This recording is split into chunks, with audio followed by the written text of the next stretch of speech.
y'all doing, man? Yeah, my name is Leland. I'm broadcasting from Las Vegas, Nevada.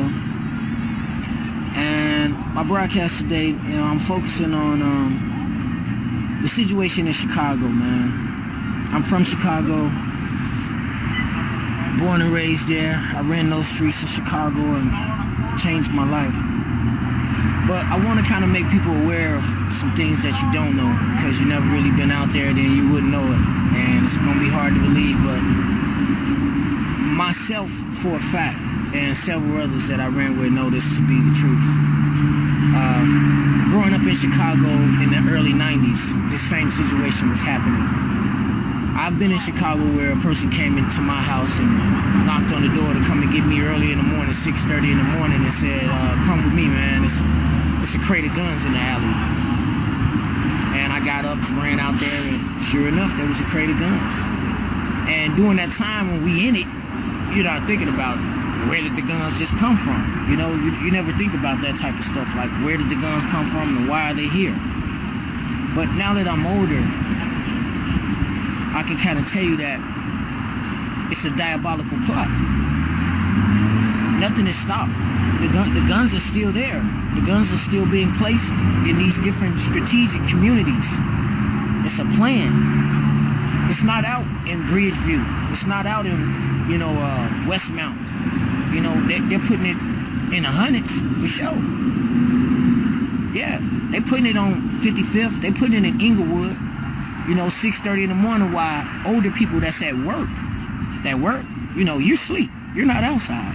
So, you got the streetwalkers and the people that's out, they hustling and they out all types of day. And yeah, they're the ones that's going to run across them. And who would go and tell the police? I never went to go tell the police when we found some guns. That don't even make sense. Why would you go tell the police? So people are wondering why so much violence. Think about it. You think about this. Okay, the police are locking people up constantly in Chicago every single day. They're taking guns off the street every single day, every day. So how is it that all of these guns just keep appearing? Where are all the guns coming from? Nobody's going to the gun store buying these guns. So where are all these guns? Now, this is another part that you don't know. I was so used to having exotic guns that I thought that was the norm. You understand what I'm saying? I'm saying far as, I don't know if are you familiar with guns, but a fully automatic handgun is almost impossible to get. You know what I'm saying? A fully automatic assault rifle, that's not common. It may sound common, but that's not common. A Uzi that's fully automatic, that's not common. So I was so used to having everything in the area that I knew of was fully. It shot fully automatic, fully. So me being 17 and 18 and in my 20s, I was so naive that I believed that's how all guns was.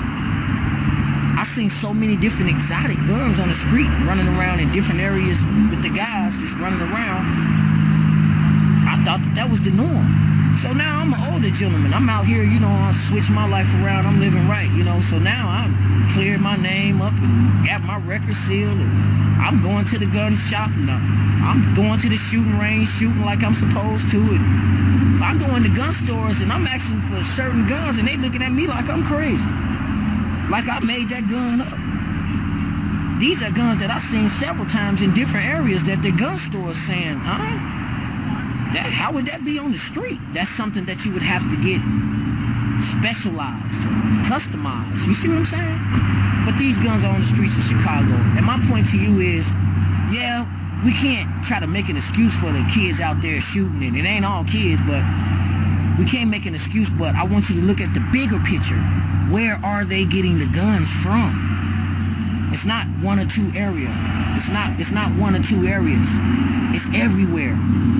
In the urban community is what I'm telling you. They're not dropping them out there in Hillcrest. They're not going to be out there. You check in them hundreds. You check on the low end. You check in the heart of the city, in the inner city. That's where they're dropping all the guns at. That's where all the killings is happening at. That's why a lot of innocent people are getting shot, stuff like that. Because of these guns. They got guns that they can't control. They shooting these guns, letting off, man, 100 shots, man, in 30 seconds. These guns are not being bought. They don't have no gun license to buy these guns. So where are they getting the guns from? That's the question. I'm telling you right now.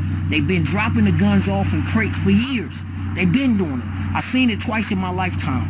I seen it in 1990, and then I seen it again in 1999. I seen it with my own eyes. You can believe it or not, but that's the honest to God truth.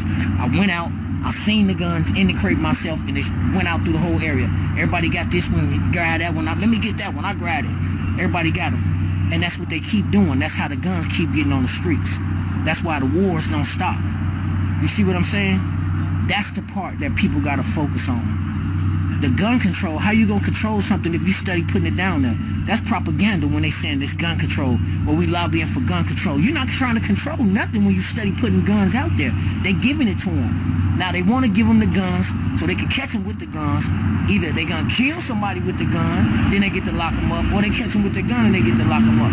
Either way, it's lose, lose, lose, lose, lose. You see what I'm saying? It's a business for them. It's a business. You know what I'm saying? It's like me wanting to sell a drug, but I got to get you hooked first. You know, it's a business for them. So the more people that they can catch with guns, or the more people that commit crimes with guns, they get to lock them up. To them, it's just a number. They don't care. They don't care who it is. But it's more of the African community that is, you know, we're the victims. And I hate that everything boils down to race and all of that. I'm not a racist, but the truth is the truth. And I'm just telling it how it is. You know what I'm saying? I go to Chicago all the time. But if I go out to Westmount, Illinois, where one of my good white friends live, and I go with him, it's a different community. It's a different community. Ain't nobody running around with no guns. Ain't nobody doing nothing. I go out there, I feel safe. As soon as I go where I grew up at, I'm not getting out the car without no gun, because I don't trust nobody, because everybody around here got a gun. Everybody got a gun. You hear that part? That's the part that matters. Everybody got a gun, from the 14-year-old on up. Everybody got one. They ain't even doing nothing with it. They just got one. Well, how do everybody got all these guns? Where they come from? Right back to that again.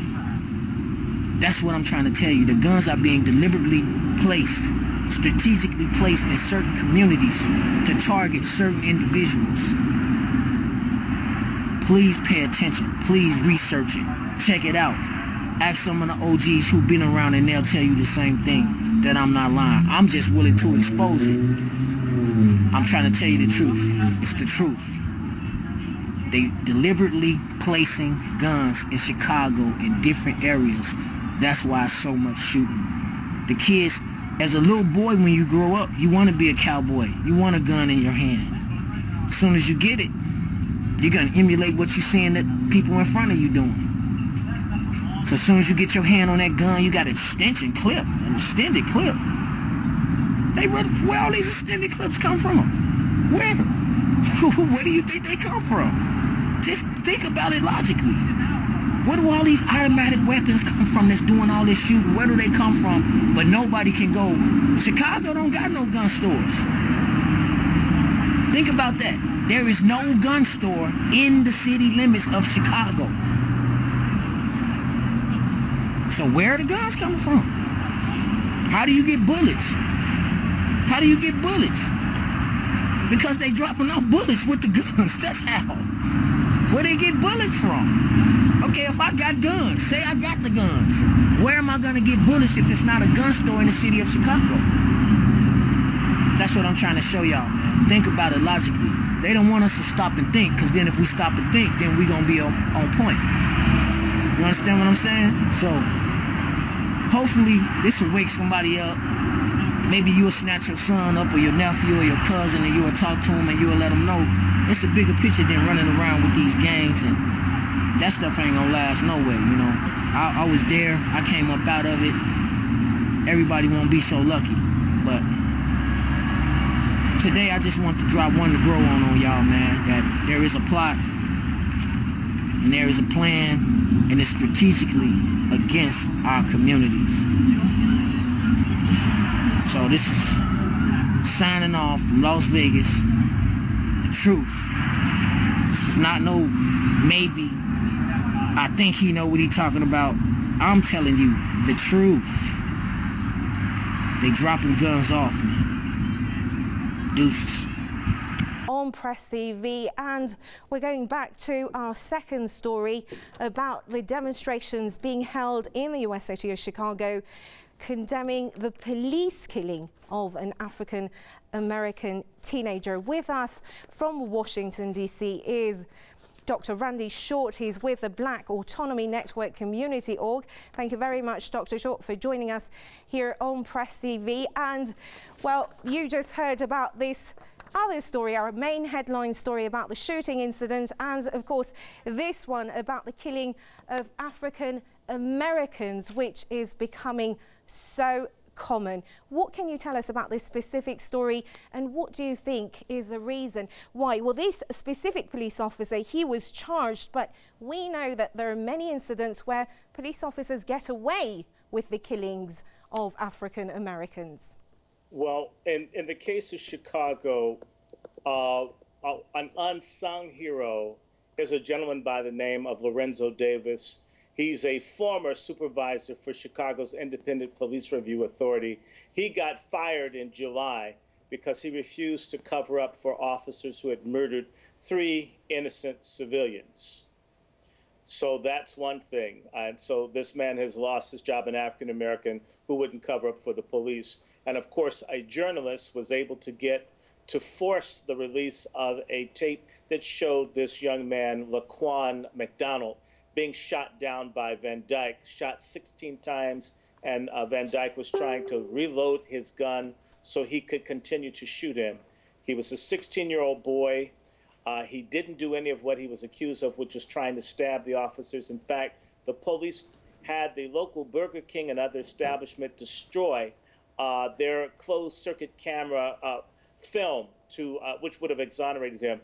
In reality, what's going on is a massive cover-up to allow the racist Zionist Jew mayor of Chicago, Rahm Emanuel, son of a terrorist. His father helped blow up the King David Hotel in Israel, killing over 90 people.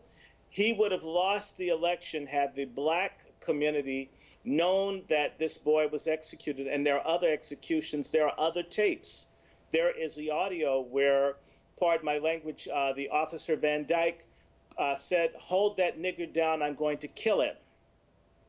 So the city of Chicago has always had very tense ethnic politics. So in election, there's been a cover-up, there's been fraud by Rahm Emanuel, the former chief of staff for Barack Obama, also the same man that introduced an Israeli agent called Monica Lewinsky into the Clinton White House to upset America's negotiations for Palestine and Israel. So Rahm Emanuel is a very corrupt person.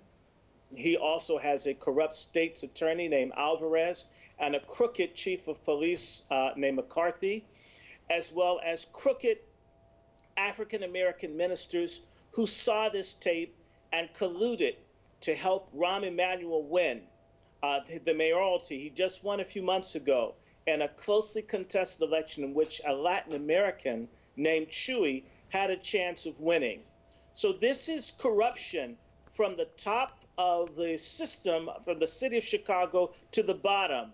And in reality, what the people are protesting for is they want Rahm Emanuel to get a federal indictment, State's Attorney Alvarez to get an indictment, as well as McCarthy, the chief of police, to get an indictment.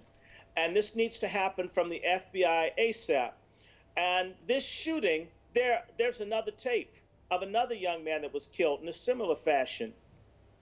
This gives credence to a concern of black Chicagoans that many of the murders that you're hearing about from Chicago are police acting as death squads, murdering African Americans and making it look as if it's black on black crime. And of course, these cases never get investigated or solved.